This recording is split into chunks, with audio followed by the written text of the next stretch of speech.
매일의 일상적인 생활에서 효과적인 것은 삶의 우선권을 분명하게 하는 것입니다. 삶의 우선권이라고 하는 것은 무엇인가? 먼저 할 일을 하고 나중에 할 일은 나중에 하는 것이라고 볼 수 있습니다. 이게 쉬운 것 같지만 잘 안 돼요. 먼저 해야 될 걸 하면서도 시작했지만은 엉뚱한 데가 있단 말이에요. 설교를 준비하기 위하여 딱 컴퓨터에 앉았는데 보니까 이메일로 가 있어. 이게 이 삶의 우선권이 혼란스러울 때가 있습니다. 우리 자녀들이 그렇잖아요. 공부하는데 우선권을 두면 좋겠는데 부차적인 거, 2차적인 거, 그런 것에 마음과 관심을 빼앗기는 것을 보면 참 안타까울 때가 많이 있습니다. 우리 신앙생활도 그런 것 같아요. 너희는 먼저 그의 나라와 그의 의를 구하라. 이것이 우리 신앙인들의 신앙생활의 우선권이라고 말씀할 수가 있습니다. 그런데 신자가 주의 일에 힘을 안 쓰고 온통 자기 일에만, 자기 의에만 관심을 가진다면 그것은 신앙인으로서 합당하지 않은 것이다, 이렇게 생각할 수가 있습니다. 오늘 말씀에 바로 그러한 사례가 나오는 것을 우리는 볼 수 있습니다. 학개서는 학개 선지자가 하나님으로부터 받은 거룩한 말씀을 기록한 선지서입니다. 학개라고 하는 이름의 뜻은 뭐냐 하면 나의 절기라 하는 뜻이. 이스라엘 백성들은 많은 절기가 있지 않습니까? 유월절, 초막절, 장막절, 또 초실절, 맥추절, 이런 많은 절기들이 있는데 학개라고 하는 이런 뜻은 나의 절기다, 나의 절기, 내가 기뻐하고 즐거워하는 그러한 기간이라 하는 뜻으로 볼 수 있습니다. 오늘의 말씀을 이해하기 위해서는 우리가 이스라엘의 역사를 다시 한번 조망해 볼 필요가 있는데요. 주전, 그러니까 예수님 오시기 전 586년에 어떤 일이 일어나느냐 하면은 예루살렘이 바벨론에 의하여 함락됩니다. 바벨론에 의하여 함락되면서 예루살렘이 완전히 망가져 버려요. 성도 다 무너져 버리고, 더 중요한 것은 솔로몬 때 지었던 그 아름답고 웅장한 성전이 완전히 파괴되어져 버리고 맙니다. 여러분들 주전 586년이라는 기간을 잘 기억하시면 좋아요. 예루살렘이 멸망한 그러한 기간이라고 볼 수 있는데, 그러다가 주전 538년에 이 바사왕 고레스가 바벨론을 정복합니다. 이 바벨론이 또 뒤바뀌어져요. 그리고 나서 이 고레스는 즉시 유대인들에게 고향으로 돌아가라, 너희들 고향으로 돌아가서 성전을 건축해라, 무너진 성전을 건축하라, 그렇게 명령을 합니다. 이것은 그야말로 하나님의 특별한 은혜라고 볼 수가 있습니다. 포로 생활을 하다가 포로 생활 다 마치고 그들은 고향으로 돌아와서 성전을 건축하게 되는 그러한 놀라운 역사를 이어가게 되었던 것입니다. 그것이 에스라 3장 8절로부터 10절에 말씀이 나오고 있는데, 예루살렘에 있는 하나님의 성전에 이른 지 2년 둘째 달에 스알디엘의 아들 스룹바벨과 또 요사닥의 아들 예수아와 그 밖에 제사장들이 성전 공사를 시작합니다. 무너진 성전을 다시금 세우는 일을 시작하는데, 건축자가 여호와의 성전을 기초에 놓을 때 제사장들이 예복을 입고 나와 나팔을 불면서 아삽 자손들이 제금을 들고 찬양하며 그들이 성전의 기초석을 다시 놓습니다. 여러분들 지금도 예루살렘에 가보면 예루살렘 성전인 터가 있는데 그 성전 기초석이요 어마어마합니다. 기초석 하나가 저 에어컨 정도 크기 정도의 돌입니다. 그런 돌들을 쌓아서 이 성전을 세웠던 흔적들이 지금 그대로 남아있는 것을 봅니다. 아마 그 자리가 굉장히 감격스러운 자리였을 것이다. 70년간 포로 생활을 끝내고 돌아와서 저들이 다 무너져버린 황폐한 그 성전터에 다시금 성전을 세울 때 얼마나 기뻤겠습니까? 자, 이렇게 성전 공사가 시작되었는데, 그런데 안타깝게도 그만 중단되어 버리고 맙니다. 중단되어 버려요. 이 1차적인 원인으로는 이 주변 사람들의 방해, 그 사람들이 누구냐? 사마리아 사람들이 방해가 컸어요. 사마리아 사람들은 아마 그 당시에 이미 그쪽에 미리 자리 잡고 있었던 사람들인데, 포로에서 다시금 돌아오니까 자기들의 입지가 흔들리는 거예요. 자연히 이 유대인들과 갈등이 유발되고 서로 부딪히게 되고 하면서 이들은 성전을 공사를 방해하는 거예요. 왜냐? 성전을 지으면 저들은 아주 견고하게 이 터전 위에 세워질 것을 생각하고는 안 되겠거든요. 성전 재건을 방해해서 그만 16년 동안 성전 재건이 멈추어져요. 요즘으로 하면 건물 짓다가 말이죠, 중간에 그만둬서 막 뭡니까? 철근에서는 시뻘건 녹물이 나오는 그런 형편이 되었네. 그런 형편. 자, 그러다가 주전 521년 다리오 왕이 이제 즉위하면서 성전 공사가 다시 시작되는 것을 우리는 볼 수가 있습니다. 성전 공사가 다시금 시작됩니다. 자, 이런 역사적 배경 가운데서 학개 선지자가 하나님의 말씀을 전하는데, 너희들이 성전 재건을 태만히 하고 있다. 하나님의 성전 재건을 태만히 하고 있구나. 16년 동안이나 그것을 멈추고 있다니 하면서 학개 선지자를 통하여 책망의 말씀을 하고 있는 것입니다.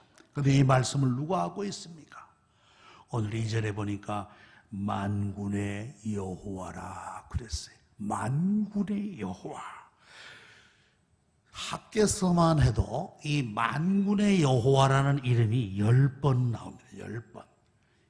이 만군의 여호와라고 하는 뜻은 뭐냐? 하나님이 만물을 다스리시는 통치자이시다. 모든 세상의 만물을 다스리시고 그 통치자가 이스라엘을 중심으로 하신다 하는 뜻이 바로 만군의 여호와라는 말씀. 만군의 여호와가 말하노니, 7절에도 그런 말씀 나오죠. 만군의 여호와가 이같이 모든 만유를 통치하시고 지배하시는 이스라엘의 중심이신 만군의 여호와가 너희에게 말하노라. 엄중하게 이스라엘 백성들에게 이 말씀을 하셨던 것입니다. 이스라엘 백성들이 뭐라고 말합니까? 하나님이 너희들 왜 성전 건축을 이렇게 연기하고 있느냐? 그러니까 하는 말이 여호와의 전을 건축할 시기가 이르지 아니했습니다. 지금 때가 어느 때라고 우리들은 성전 건축하라고 우리를 이렇게 재촉하십니까? 지금 성전 건축할 때가 아닙니다. 하나님께 아주 그냥 변명을 대고 있는 거예요. 근데 하나님께서 학개 선지자를 통해서 뭐라고 말씀하십니까? 이 성전이 황폐하였거늘 너희가 이때에 판벽한 집에 거하는 것이 가하겠느냐? 하나님의 성전은 다 무너져서 황폐했는데 너희들의 집은 잘 짓고 아주 호화롭게 살고 있구나 하면서 하나님이 저들을 책망하고 계신 것입니다. 왜 저들이 이렇게 성전 공사를 방치하고 있었을까요? 첫째는 아까 이미 말씀드린 대로 사마리아인들이 방해했습니다. 에스라 4장 1절로부터 24절에 보니까 사마리아 사람들은 유다와 베냐민의 대적들이었습니다. 대적, 서로 적대적인 관계에 있었어요. 그러면 자연히 유대인들이 이 땅에 다시 정착하면서 저들과 접촉하게 될 것이고 갈등이 생길 것이고, 그러니 사마리아 사람들이 선수를 칩니다. 아예 성전쟁은 못 짓게 하자는 거예요. 그래가지고는 저들이 뭐라고 제안하느냐, 우리도 성전재건에 참여하게 해달라. 우리도. 실은 그 방해 전략이거든요. 그때 스룹바벨과 여호수아가 말합니다. 아니다, 당신들과 우리는 같이 할 수가 없다라고 분명하게 선을 그었습니다. 그때부터 본격적으로 이 사마리아인들이 성전 재건하는 일을 방해했어요. 여러분들, 하나님의 일에는 반드시 마귀도 역사한다는 것을 꼭 기억하시기 바랍니다. 마귀가 역사해요. 마귀가 방해해요. 하나님의 일을 뭔가 하려 치면 뭐 온갖 방해들이 일어납니다. 우리 교회 뒤에 전에 주차장 공사할 때 주차장을 제대로 선을 그어서 하려니까 그 살던 주민들이 말이죠, 포크레인이 들어 눕고 난리를 피웠어요. 하나님의 일을 할 때는 꼭 그런 방해가 있다는 사실이. 두 번째, 아직 때가 안 됐다라는, 아직 때가 안 됐다. 아직 건축할 시기가 이르지 아니하였다. 유대인들 가운데는 바벨론 포로기가 70년인데 아직 그 70년이 안 찼다고 주장하는 사람들이 있었어요. 유대인들은 숫자 하나하나에도 굉장히 예민한 민족들이란 말이에요. 그래서 우리가 바벨론에서 포로 생활을 하나님이 70년 하라 그랬는데 70년 안 찼으니까 우리는 아직 성전 재건하면 안 된다라고 얘기하는 그런 사람들조차도 있었어요. 그러나 지금 이스라엘 백성들이 포로 생활에서 돌아와서 저들은 어떻습니까? 새로운 마음을 가질 것입니다. 새로운 용기를 가지고 하나님이 우리를 이렇게 다시 살려주셨으니까 다시 한번 우리가 한번 믿음을 회복하고 성전을 재건하자 하는, 얼마나 좋은 적기입니까? 적기, 가장 적절한 시간인데도 유대인들 간에는 아직 멀었어. 우리가 무슨 성전 재건할 능력이 어디 있어? 아직 때도 안 됐어? 하면서 성전 재건을 미루는 사람들이 있었어요. 세 번째 이유가 뭡니까? 자기들 집 짓기에만 분주했습니다. 자기들 집. 70년간 포로 생활에서 돌아와서 자기들의 무너진 집을 짓는 데는 그저 모든 시간과 물자를 다 기울였습니다. 그래서 뭐라 그랬습니까? 너희는 판벽한 집에 거주한다. 하나님의 성전은 황폐했는데 너희는 판벽한 집에 거주하는 것이 옳으냐? 여기 판벽한 집이라고 하는 것은 뭐냐면 백향목 판자나 혹은 아로 새긴 화려한 판자로 지은 집을 말합니다. 여러분, 백향목이라고 하는 것은 레바논에서, 저 북쪽 레바논에서 가져오는 수입목입니다. 수입목을 가지고 자기들의 집을 짓는단 말이에요. 아로 새긴 화려한 집을 지으면서도 성전은 황폐한 채로 내버려 두었다. 이것은 뭡니까? 저들은 하나님의 일에는 무관심하고 소홀하였다는 것을 잘 보여줍니다. 자기 일에는 화려하고 자기 일에는 최선을 다하고 자기 집 짓는 데는 최고의 재료를 쓰면서도 하나님의 집은 나 몰라라, 나 몰라라. 이것은 뭡니까? 이것은 불신앙입니다. 불신앙. 하나님 중심의 신앙이 아니에요. 불신앙이에요. 하나님이 이것을 지적하고 있는 거예요. 하나님의 성전이 황폐하였거늘 너희는 판벽한 집에서 화려하게 거하는 것이 옳으냐라는 말씀. 마지막으로 저들은 게으르고 물질주의에 기울어져 있었다라는 사실입니다. 물질주의. 하나님의 성전은 다 무너져 버렸지만은 저들은 자기들 농사 짓는 일에는 모든 노력을 기울였습니다. 돈 벌고 장사하는 일에는 최선을 다했습니다.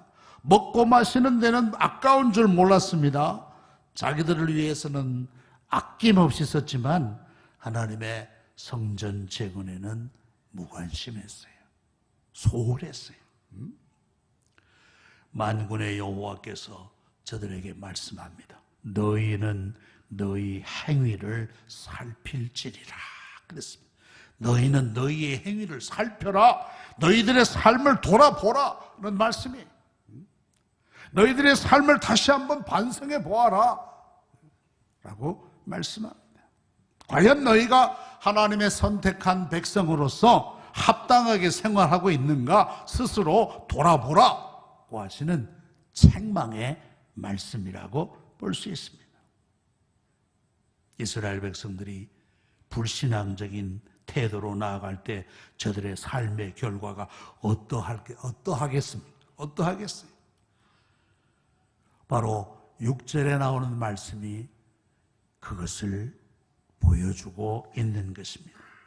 너희가 많이 뿌릴지라도 수확이 적으며 먹을지라도 배부르지 못하며 마실지라도 흡족하지 못하며 입어도 따뜻하지 못하며 일꾼이 삭슬 받아도 그것을 구멍 뚫어진 전대에 넣음이 되느니라.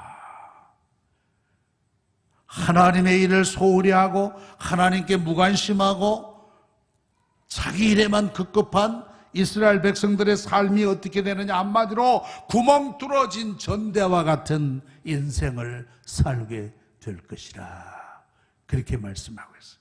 구멍 뚫어진 전대와 같은 삶, 마음으로 하나님을 떠나고 하나님의 일에 무관심하며 하나님의 일에 게으른 사람들이 삶이 마치 이와 같을 것이라는 거예요. 자기 딴에는 열심히 한다고 하지만은 그러나 되돌아보면 구멍 뚫린 전대와 같은 거예요. 줄줄이 흘리고 다녀. 여러분들, 흘리고 다니는 인생, 하나님 중심으로 안 살면 너희들의 인생은 흘리고 다니는 인생이 될 것이다. 왜? 삶의 구멍이 뻥 뚫렸단 말이에요. 삶의 구멍이 뚫려. 그래가지고는 줄줄이 흘리고 다니는 거예요. 모이지는 않고 다 흩어버리는 그런 인생을 너희들이 살 것이다. 이 얼마나 안타까운 삶입니까? 성경에는 그러한 경고의 말씀을 우리에게 많이 주고 있어요.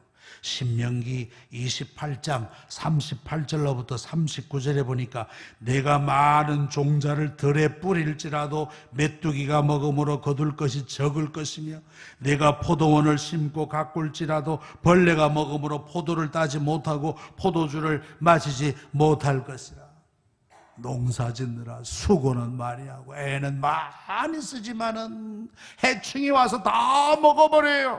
벌레들이 와서 다 뜯어 먹어버려요. 메뚜기 떼가 와서 다 푸른 색깔이라고 하는 것은 족족이 다 뜯어 먹어버리고 난다면 그 인생이 얼마나 허망하겠어요.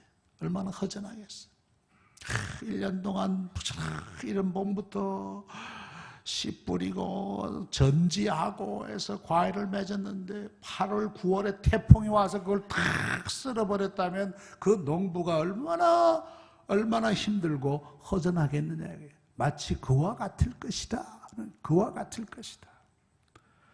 11조 생활도 그것을 잘 보여줍니다. 11조 생활에서도 하나님이 이런 예를 우리에게 보여주고 있습니다. 이스라엘 백성들은 11조를 드림으로 말미암아 레위인들의 생활비를 충당했습니다. 레위인들은 땅이 없었어요. 레위인들은 오직 하나님을 예배하는 일에만 섬기는 사람들이기 때문에 하나님이 땅을 주시지 않았어요.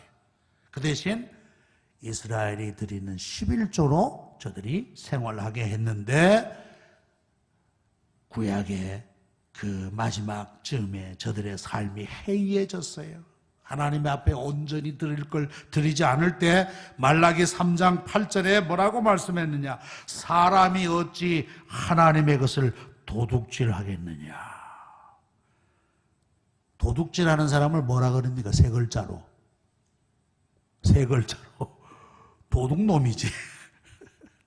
하나님이 야 이 도둑놈아! 이스라엘 백성을 향해서는 야 이 도둑놈아! 너희들이 하나님의 것을 도둑질하는가? 이는 곧 11조와 봉헌물이라. 그렇게 말라기 3장 8절에 말씀했습니다. 여러분들 11조는 나의 물질 생활에 있어서 만군의 여호와 하나님을 인정하는 것이라고 볼 수 있습니다.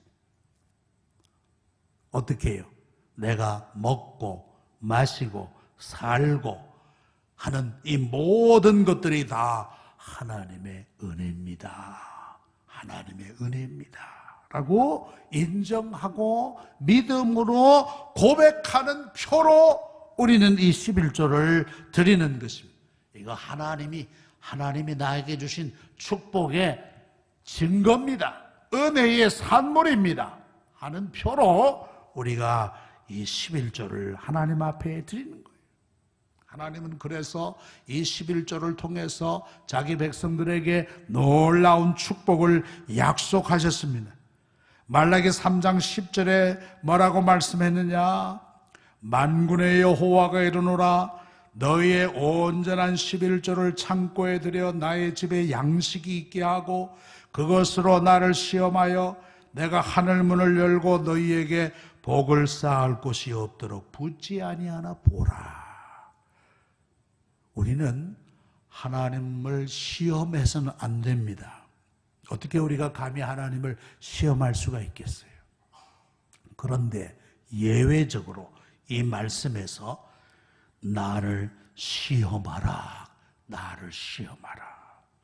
내가 하늘문을 열고 너에게 복을 쌓을 것이 없도록 붙지 아니하나 보라. 예외적으로 11조에서 하나님은 자기를 시험해보라. 시험해보라. 내가 너희를 복을 주나 안 주나 시험해보라는 말씀입니다. 여러분도 혹시 11조 생활을 아직 못 하시는 분들은 한번 하나님을 시험해 보시기 바랍니다. 예? 과연 하나님이 복을 주시나.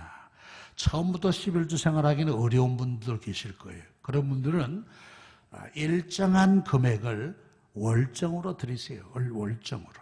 뭐 남편, 가족이 다 믿음으로 하나 되지 못한 가정들도 있지 않습니까?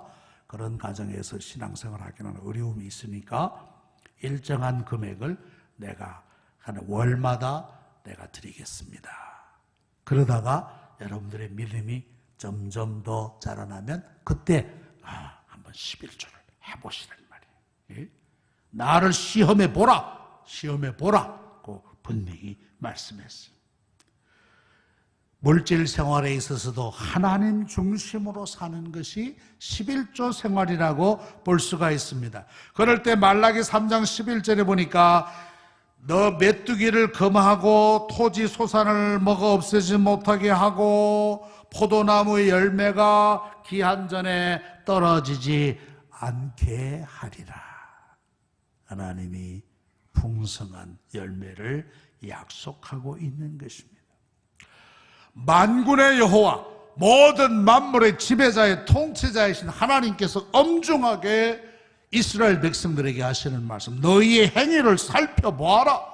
과연 너희가 지금 하나님 중심으로 사느냐 아니면 너희 중심으로 사느냐, 살펴보라 이런 말씀이에요.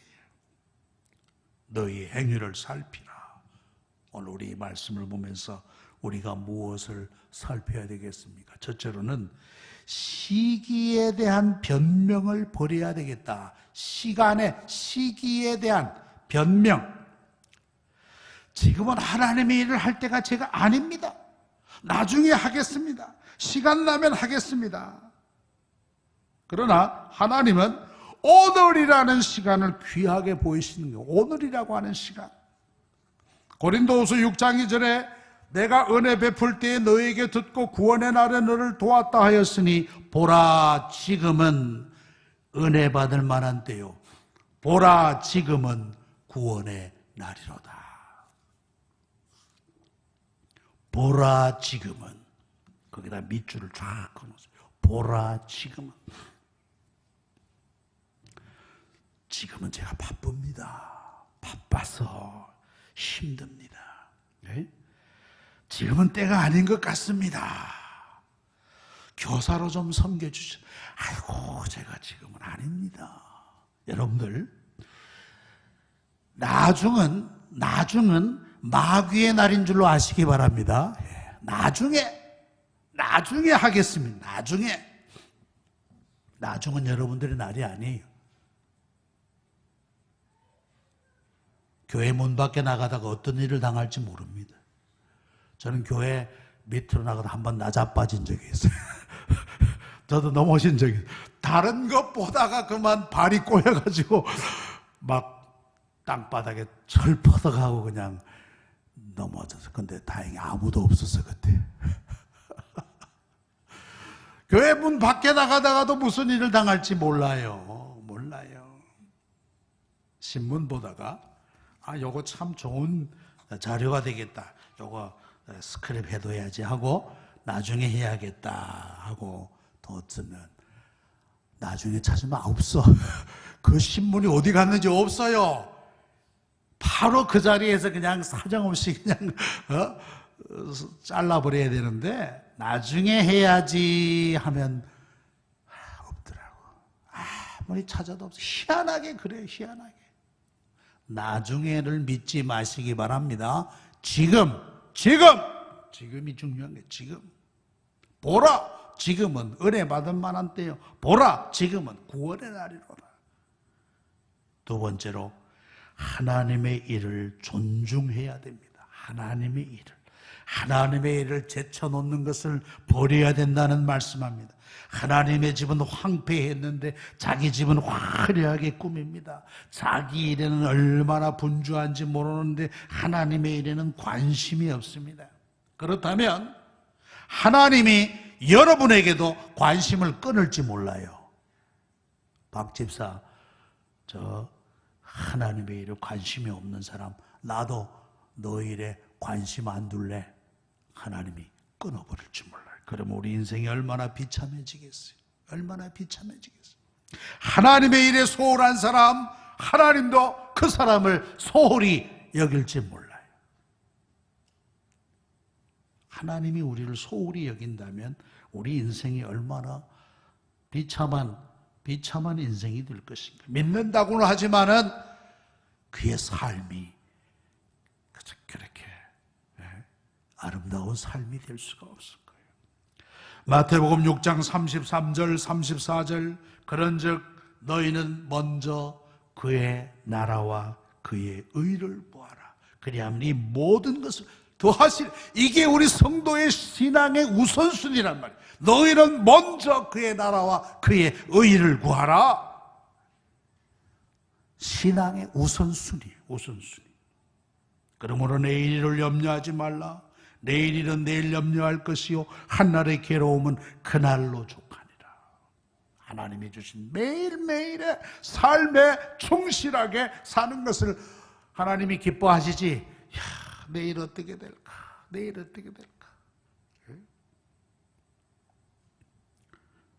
하나님의 일을 존중해야 돼. 세 번째, 우리의 삶을 세밀히 살펴보아야 되겠습니다. 우리의 삶. 나의 삶에 구멍난 부분이 없는가? 내 생활에 새고 있는 부분은 없는가? 내가 줄줄이 흘리고 다니는 인생은 아닌가?